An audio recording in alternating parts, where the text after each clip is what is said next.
What's up, y'all? It's Zach with Living Corporate. Now look, check it out. Y'all know how we do. Okay, we have real talk in a corporate world. We try to center the experiences of black and brown voices and identities in the workplace. And we do that by talking about evergreen topics, but we just want to make sure that we're talking about them from a non-white point of view. So that's where you got me, you got Ade, and of course you have our guests. And who would we be if we didn't have a great guest today, like we always do? Kalia Guillory. Kalia, welcome to the show. How are you doing? Yo, what's going on, Zach? Thank you so much for having me on. I'm absolutely honored to be here with the Living Corporate crew. Hey. Thank you for the invite. Oh, no. Thank you very much. Now look, for those of us who don't know you, would you mind telling us a little bit about yourself? Sure. So I am a lover of humanity. Love me some people. I love to connect with people. I love 80s music. I have it on rotation in the catalog on a regular basis. I am absolutely obsessed with sunglasses, watches, and socks. If I could get away with just wearing that all day, especially in Houston in the middle of summer, I would. Wait a minute. Hold on. Oh, we're gonna have so much fun. And that's what I do. And I always like to lead with who I am from a personality standpoint. And the meaning of my name means chosen one, because that ties into what I do. I think sometimes and oftentimes we get caught up into what we do and we think that's who we are. But if we don't lead with who we are, then how are people going to really be able to connect the dots to understand what we do? So like I mentioned, my name is Kalia Oni Guillory, and that means the chosen one. And I have chosen to transition from a C-level executive position at a Fortune 500 company as of November 18th of 2018 to really solve the $411 billion, yeah, I said a B, billion-dollar U.S. economic loss that the U.S. suffered due to sleep deprivation. In fact, just guess how many days that was. If you equate it, I know you got a consultant brain, so if you can quantify how many days, working days that is, how many would you guess it was? You said 400. You said 400 billion? With a B. Hours? Days. How many days? I don't know, like maybe 700. 700 is try 1.2 million. Man, 1.2 million days Americans called off because they were tired and they were sleep deprived. Now look here, y'all. I don't want y'all judging me for that terrible math, okay? I'm a change management consultant. I have Excel and other tools to help do the math for me. And you gotta use your tool. Yeah, you gotta use your tool. So you asked me on the spot. I kind of halfway understood the question. I'm excited. I got all the energy around me. Y'all don't be judging me. And I'm not going to, sound man, keep this in. Don't edit this either. I want y'all to see me in my, my vulnerability, okay? Listen, that's what it's about, man. That's what it's about. But look, you jumped out there. You were close. I was not at all close. I said 700, and I didn't understand the question. You looking at me talking about? I'm like, you said 1.3 milli. 1.2. But oh my goodness! And see, I'm wrong again. But anyway. It was probably 700 in a small town like Sugar Land. Boom. See how we just changed the narrative? We just got to change that narrative. Okay. So look, all the jokes aside, give us the stat again. $411 billion is the total amount that the U.S. suffered due to sleep deprivation for economic loss. So from an economic loss, the U.S. lost $411 billion due to sleep deprivation, and that equated to 1.2 million working days that Americans called off because they were tired. Wow. And so to break it, if we could peel the onion back a little bit more, yeah. I'm doing the air quotes. Right. Remember when it was on trend to take mental health days? And it probably still is. Yeah. I was one of those people that I said, man, this is smart. Once a month, I'm taking a Wednesday, and it's a mental health day, and I'm going to do whatever I want to do. And basically what that meant is that I slept all day because I was exhausted. I was working 80 hours a week, and that was the one day in a month that I gave myself permission to actually rest, which is the craziest thing in the world because we should be able to rest every single day. Absolutely. And so So then let's talk about that. Like, that's your passion, right? And I think it's a really good segue into our topic for the day, right? Our topic is wellness, and specifically this time, the topic is around the concept of being well rested. And considering your passion and the research that you've done around the lack of restfulness that we have as an American culture, what have you been doing with that passion? No, you hadn't just been crunching numbers. Like, what have you done? Like, what's been the output of you doing this research? And like, you talk about the fact that you're passionate about solving this problem. What are you doing to solve it? Yeah, man. So it's this thing called Nap Bar. It's the first white glove napping experience in Texas that offers on-site and in-suite napping services for communities that we serve. And so this really came about April of last year. The wife and I she's still in corporate, but I was in corporate at the time, and we both had and still have side hustles. Why I changed my side hustle to my main hustle. She still has a side hustle, but if we would carpool into the city. And this particular day, we had about an hour and a half to kill between our meetings, and I looked at her. I was like, man, this is my nap time, because I'm an avid napper. I napped in my car on a regular basis. And my nap is it's gonna be a little strange. So she looked at me and was like, why don't you Google naps in Houston? It's Houston. There's got to be a place where you can pop in and take a nap. I was like, you're right. That's dope. I'm sure it's a place. A 2-minute later search, zero, zilch, nada. And I looked at her like in disbelief, like, how is it this is the 4th largest country in the world, and we're one of the most innovative cities, countries, we're the 4th largest city in the country, and we're one of the most innovative cities, hence we got this innovation corridor that's being curated, but yet we don't have a place for people to rest. Wow. And she looked at me and was like, well, why don't you create it? And I was like, yeah, okay. So the next day I go to Facebook, because that's what you do. You go to Facebook and you ask your friends. Right. I created a poll and I was like, yo, how many people out there napping during the day, like in your car or in an unused conference room, or heck in like just wherever you could find some peace and quiet. And 99% of my friends, who were a hodgepodge of professionals, entrepreneurs, stay-at-home parents, these cats admitted to napping at work. At work. At work. And I was like, boy, they're savages. The savagery is real. So then I was like, okay, that's just my scope, right? That's my lens. So then I started doing more research. And I tell you, Zach, I just kept going and going and going. And I found AmeriSleep. There's a sleep foundation that does a ton of research on sleep. Yeah. And 52% of American surveys, so like 10,000 cats were surveyed last year, and they admitted 52% of them admitted to napping at work. Now imagine how many people who were napping where they just they lying. Yeah, I'm not admitting to this. They're gonna find out. The man gonna come get me and fire me. Like, imagine. So then I just continued to do my research, and then I stumbled upon the CDC had a stat out there talking about, driving drowsy is equivalent to driving under the influence. Yep. So I just kept going and going and going. I was like, okay, clearly, I'm not just solving a problem. I'm solving the root of a problem with Nap Bar. You are, and you know what? It's wild because, like you said, like there's a stigma against like even talking about the fact that you might be sleepy, right? You over here thinking, you know what I'm saying? Like, you don't want the, you know what I'm saying? You don't want the, you turn around, you slip out in the moment of weakness that you might take a nap from time to time, and then you got they're coming for you. They're trying to get you.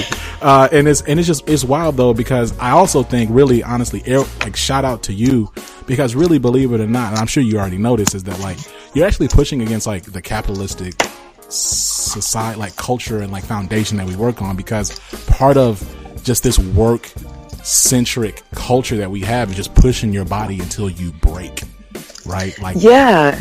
And you know what's odd about that? Like, this is living corporate, so I'm sure people will get this line I'm about to say, but it combats everything, the fabric of people's culture, corporations' culture that they say that they do. And I'll give you an example. corporate social responsibilities. How many, if you Google that word and you Google or you do a control F and find how many times they put people-centric approach and how their employees mean the world to them. But if they really adopted the people-centric approach, well then why are people being criticized for taking PTO? And why are people getting down to the last week of the year and they have a whole month of vacation that's unused and they're going to end up losing it because they can't roll over but 10 days to the next year? Yeah. Like if we really truly took a step back in our culture as a whole, as a society, then why aren't we pushing the envelope back on that? And that's exactly what I'm out to do. I'm out to be that little voice that's going to be loud and obnoxious and ferocious, so that we can pivot and transition into a true holistic approach to the meaning of living. There shouldn't be a reason why I don't enjoy going into work, and there shouldn't be a reason why studies show that the first 4 hours of Mondays are the most unproductive, because people have the Sunday blues. They think about what they have to do on Monday and then they check out and they end up staying out too much late on Sunday fun day. There was an article that just released on the Wall Street Journal about that said like Sundays are the new Mondays, right? That like it's like basically the anxiety of, we'll make sure to put that in the show notes too, but like the anxiety of your work week, it bleeds over into your Sunday to the point where you can't even enjoy Sunday anymore. And I'll be transparent that like typically for me Sundays are really like a mini work day because I'm prepping for the week. Yeah. Right. And that shouldn't be the case. You should be able to prep for your work week while you're at work. And I get it. We got to get ahead and we have to do what we need to do. But it'll be so much sweeter if you were prepping on a Sunday for your work week. But if you knew on Monday you would be able to get that time back because your employee or your employer, I should say, included in your employee's benefits package a health and wellness that includes a nap every single day for 26 minutes. And it's up to you if you decide you want it or not. Straight up. No, but you're absolutely right. Cause like, and it's so funny, right? Because, you know, companies right now, like if you notice like in the conversation of work-life balance, and there's been like this discussion has been happening for, I don't know, like the past 6 or 7 years, but it's like transitioning from work-life balance to like work-life blend or work-life optimization or work-life harmony. And like really what they're trying to do is like just have your life be more and more just about work, right? Like you're having a good time, but you're working. Like, hey, we want you to have a good time. Like as you, as you work, we want you, we want you to take care of your family and go on vacation, just take your work. Just work. But even think about that too, Zach. Like I remember going on vacation for a week was like death the next week when you got back to work, because you were in email jail. You couldn't even send any emails because your mailbox was full, and then you didn't even want to consider checking your voicemail because you already getting a stomach ache thinking about all that you were so behind on. Now you're regretting taking your vacation, which you earned. Yeah. Like we've got to reposition and reverse engineer our thought process around how we work. Like there's a thing called intentional work, and there's some innovative companies that are doing it just right now. You got the Googles of the world that have napping pods. You've got Ariana Huffington, who nearly died because she passed out and hit her head on her desk due to sleep deprivation. So you have these advocates, but then we're still so far behind the 8-ball on how do we really truly pivot. And then it's funny because I had a conference call with a Fortune 5 company before this call, and I was telling them about, hey, we got to get NAPBAR on site. I've got this calculation I walked them through, and it showed that annualized nationwide, based on 3,300 employees, they are losing $16.5 million of unproductive loss of work per employee. So that's the total roll up, but that per employee, that's how I got that number. And they're sitting here saying, well, I don't know how we're going to afford to get the naps on. I'm like, did you not just hear me? Not to put these naps on. And wait a minute. And you said, hold on, because you're not going to just slide past that. You said you was on a phone call before this interview with a Fortune 500 company. I mean, listen, I'm out here taking my shots, man. I see. I'm out here taking my shots. Because you know what, you get this. It's just basic math. I just need one person to say yes. Oh no doubt. And then my demand is going to outpace my supply, and then I can add another zero, and then another zero, and then another zero. I'm saying, listen, I'm right there with you. Okay, you preaching to the choir. I just want to make sure that the people heard what you said, because I heard you. Okay. Okay. So check this out. We've been talking around this a bit, right? But like workplace pressure, like it's real for everybody. And it's even more real for people in America and of course abroad who are in the ethnic minority and may be battling imposter syndrome even harder than those who feel the need to prove themselves. Like, and for to be clear, like I'm them, I'm people. But the reality is, if you're not getting rest, you won't be good to anybody. So even if so let's just say this, right? So like, even if taking a nap is not immediately possible for some of the folks who are listening to this podcast episode right now, what advice would you give to professionals of color to practice restfulness in those 10 or 11 hour work days? I think the biggest piece is we have to be the change that we want to see in the workplace. So it's vocalizing, being an advocate for rest in the workplace. There's a ton of research. People can hit me up, they can email me. I would gladly send over what I've collected. I'm in the middle of a business case with another company here in Houston that's going to really result some telling data.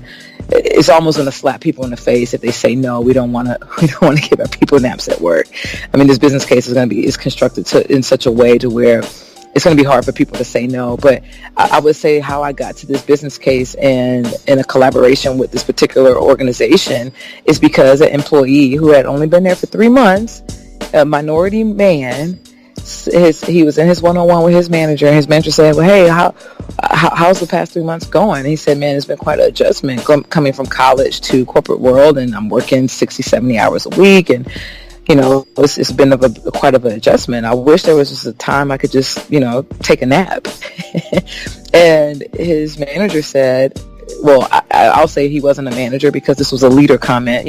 Managers manage people, leaders lead. Right. And this leader said to him after he said that, he said, well, why don't we discuss that on your next one-on-one? Do some research and let's talk about it next week. And so he did, and I had a meeting with him 2 days ago. What's today? Today's Tuesday. I had a meeting with him yesterday to button up the business case and the pilot. So I think the biggest advice I could give is a real live experience that I just experienced just as early as yesterday is we have to be vocal about what we want. And of course we have to be professional in the way that we deliver it. And I always, when I worked in corporate, I always prided myself when I presented a problem, it's to have the solution in my back pocket. So when my leader said, hey, okay, well, how are you going to solve it? Boom, here it is. Come on. And here's all the research, right? And so that's why I can say I have 10,000 plus hours of research. Malcolm Gladwell says if you want to call yourself a subject matter expert, you need to have at minimum 10,000 hours of research in your respective field. So when I said it, I meant it. Like I could rattle off stats from between here and in Tokyo where they do have napping pods, but I don't have to because I think we are, as a society, when people hear the word rest and nap at work, they initially be like, oh my God, that would be awesome. But then they immediately think, well, what if it's going to hold me back? Am I not going to get up for a promotion because I'm taking a nap at work? Right. Well, no, that's a shift that me and my team will come in because it's more than just a nap, it's experience. But on the flip side of it, we educate on what are the indicators for sleep deprivation. So going back to your original questions, that we just have to be more vocal about what we want. We need to present not just the problem, but also the solution, and not be afraid to get creative with it. Okay, now listen here, y'all. Y'all heard it straight here from Kalia, aka KG Speaks, aka Sunglass Wearer, aka your favorite sock wearer. Okay, I'm gonna get that flex bomb right here. You know what I'm saying? I just, but okay. So no, you're absolutely right. In that story though, it's interesting. So you said a black man. Was the boss a white dude? I don't know the ethnicity of the leader, but no, the employee, he wasn't black. He was minority. He was Asian Pacific Islander. Yo, shout out to the man. Listen here. Shout out to the Asian Pacific Islander, person of color, raising his voice. And just to, keep it a beam with you. I need to go ahead and have that leader on this, on Living Corporate too. Cause I'm kind of shocked that he turned around and said, well, do some research. Cause I don't feel like that's a common experience. That's dope that he did that. And I absolutely believe that we should be speaking up and use our voice. I think that's an incredible story.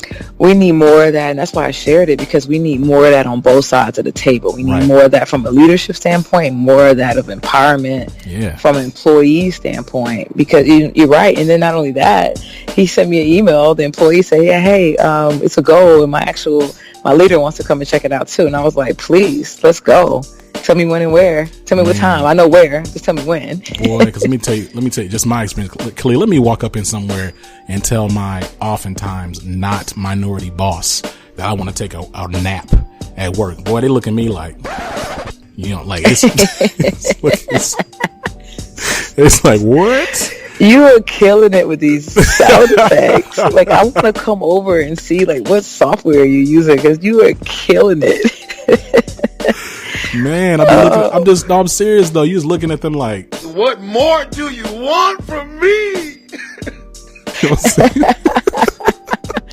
But what's interesting too is that, from a leader standpoint, for the leaders who are listening on the phone and who could even, who can low-key share this with the leaders who perhaps might need to hear this, but here's a stat that perhaps will change people's minds. Millennials will be occupying, by 2025, 75% of the workplace. 75% of the workplace in 5 years and some change will be occupied by millennials.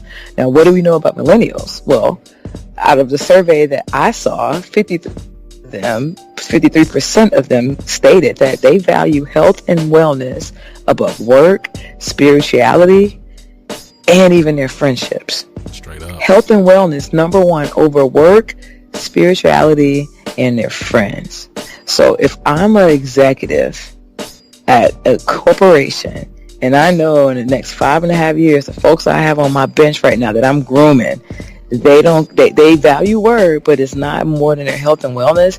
I need to put in place NAPBAR today, so that when they're in the C-suite in 5 years, we are ready to advance into VR. We got virtual reality going on in NAPBAR. There's so many different things that companies can do today to set them up to win in 2025, when 75% of their workforce will be millennials. No, you're absolutely right. And and that's the thing, So you as you know, I'm a consultant, and one of the things I've really been passionate about in my job is workforce of the future. And we're talking about dealing with the workforce of the future. First of all, the workforce of the future is today.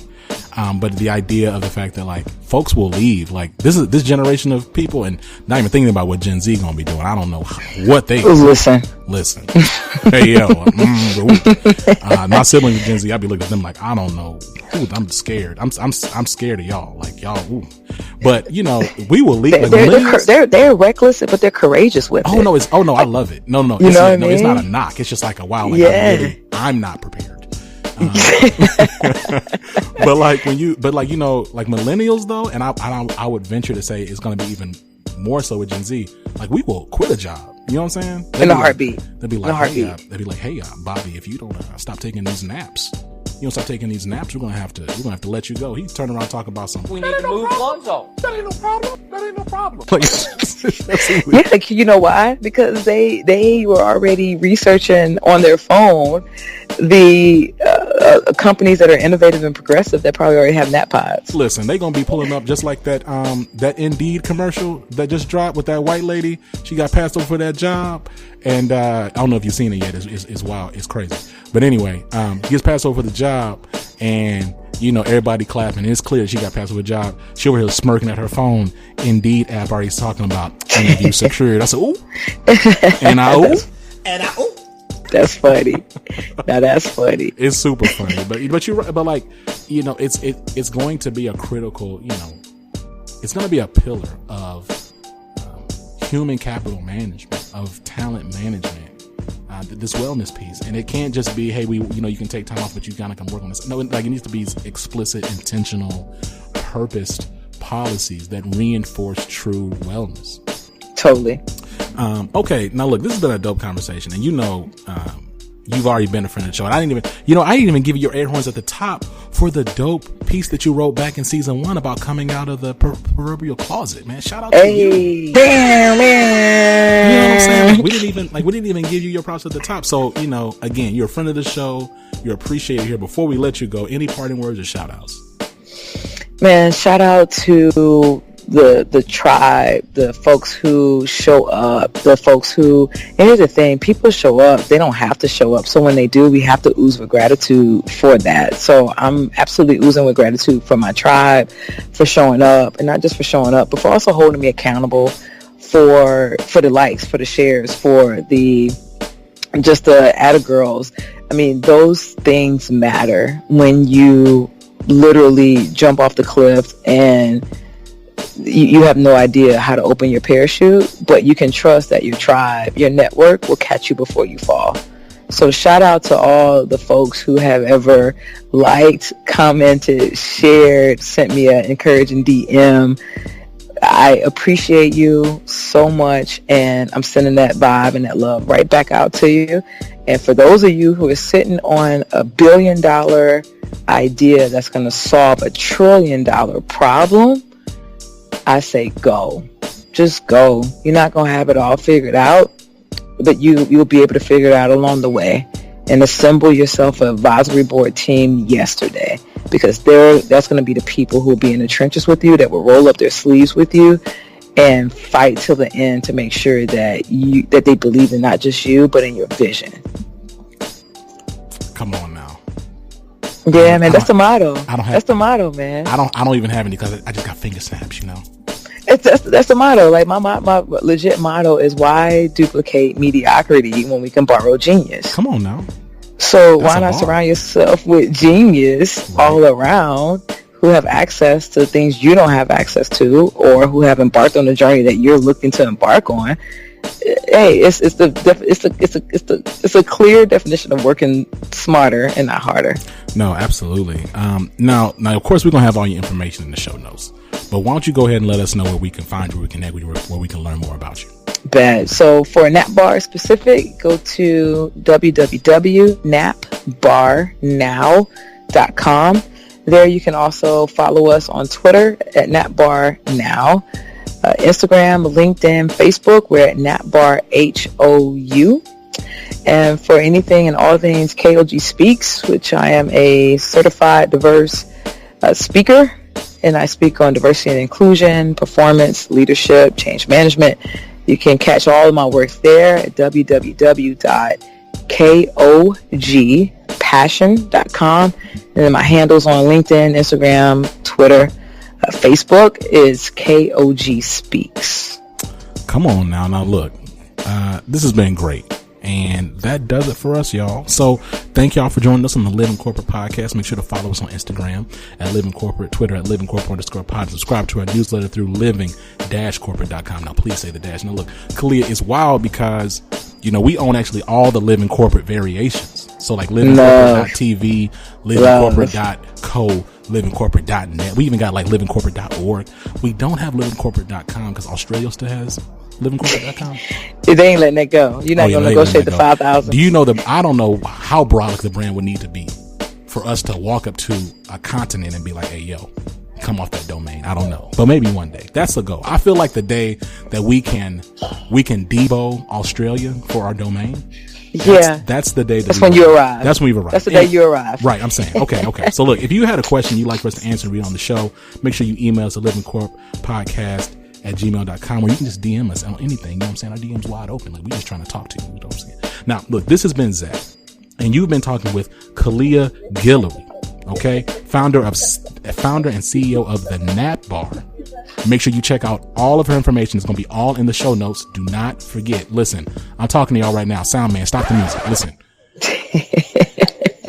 I don't want y'all to listen to this and like be like, oh, okay, here goes Zach with the sign off again. Cause y'all see I'm flipping it up. This is not like an insert. I'm talking live right now. Okay. I want y'all to stop, look in the show notes. Okay.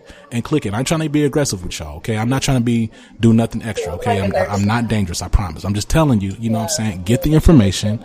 Make sure you learn about the Nat Bar, especially if you're in Houston, and get yourself some rest. Am I tripping, Kalia?